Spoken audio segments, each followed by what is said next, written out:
سب سے پہلے تو یہ فرمائیے گا، اب بھی آج شام میں جو بلاول بھٹو زرداری کی پریس کانفرنس ہوئی اور ان کے ساتھ JUIF کے کافی لوگ بھی موجود تھے، تو انڈرسٹینڈنگ تو یا امپریشن تو یہی مل رہا ہے کہ JUIF مکمل طور پر مان چکی ہے.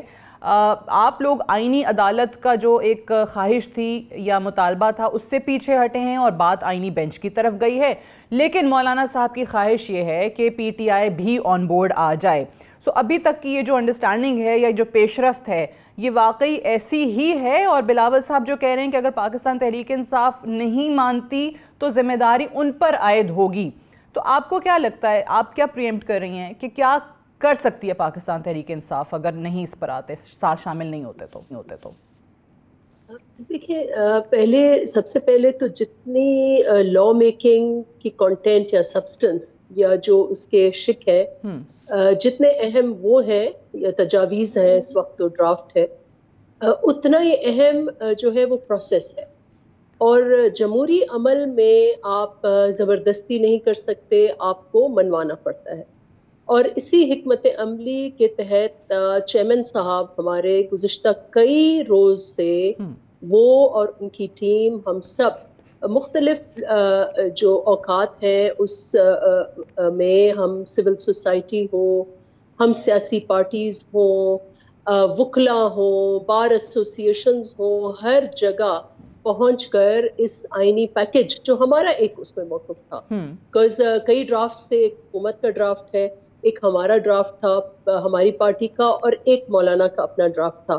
تو ہماری یہ کوشش رہی کہ جتنا ایک خوش اسلوبی سے اور کنسنسس بلڈنگ کی جائے اور ساری جماعتوں کو آن بورڈ کیا جائے. اور اس پہ آپ نے دیکھا کہ ہمارے چیئرمین نے نہ دن دیکھا نہ رات دیکھی. کل بھی رات کو وہ مولانا کے پاس گئے ہوئے تھے، کیونکہ ہم چاہتے ہیں کہ آئینی ترمیم ایسی نہ ہو کہ آگے جا کر پھر کنٹروورسیز کریٹ ہوں. ٹھیک ہے، تو ڈیوریس نہیں ہے، سیاسی ڈائلاگ کے تھرو ہو رہا ہے. اور اس میں آپ نے دیکھا کہ بار بار مولانا صاحب کے اس لیے فوکس کر رہے ہیں کہ ہم چاہتے ہیں، ایک تو مولانا صاحب خود، ان کے ووٹس ہیں، ان کی ایک اپنی اہمیت ہے، لیکن اس کے ساتھ ساتھ مولانا صاحب ایک برج بھی ہیں اپوزیشن میں اور حکومت میں.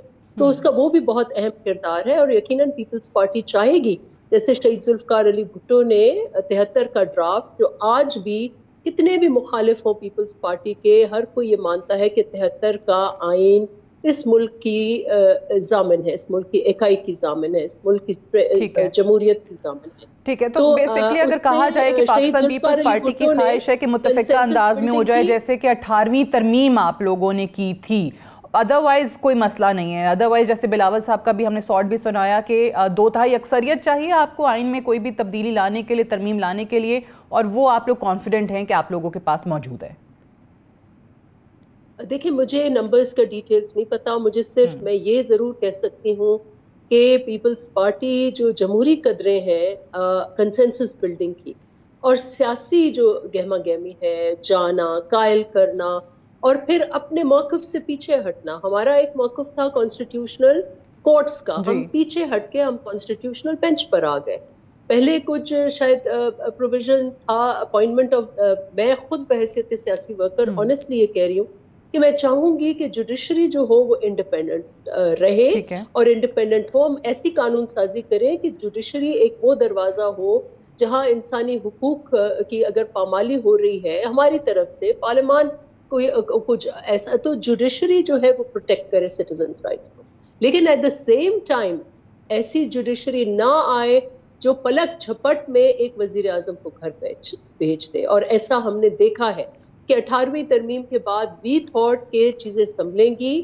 ایک طرف تو جمہوریت ہماری سنبھلی، لیکن بار بار حکومتوں کے تختے الٹائے گئے، اور اس میں جوڈیشری جو ہے وہ اس سارے پلانز کا حصہ بنے. تو اس لیے اگر آپ دیکھ رہے ہیں کہ چیئرمین صاحب بہت پیشنیٹ ہے، کیونکہ انہوں نے اپنی والدہ کا دیکھا ہے، اس کو بچپن میں کیسے وہ گھر بھیجی گئی، یا پھر گیلانی صاحب کو ہم سب نے دیکھا کہ ایک منتخب 2/3 میجورٹی سے وہ الیکٹ ہو کے آئے، اور پھر ایک اچھی سی انہوں نے اسٹیبلٹی دی نظام میں، لیکن ان کو 1 منٹ میں گھر بھیج دیا گیا، اور نواز شریف کو گھر بھیج دیا گیا. تو اس لیے کوئی پرسن اسپیسیفک نہیں ہے کہ کوئی جج آئے کوئی نہ آئے. ہم چاہتے ہیں کہ جوڈیشری میں بھی بیلنس ہو اور جو ٹروئکا ہے پاورز کے جو آئینی ڈھانچہ ہے اس میں ایک توازن ہو.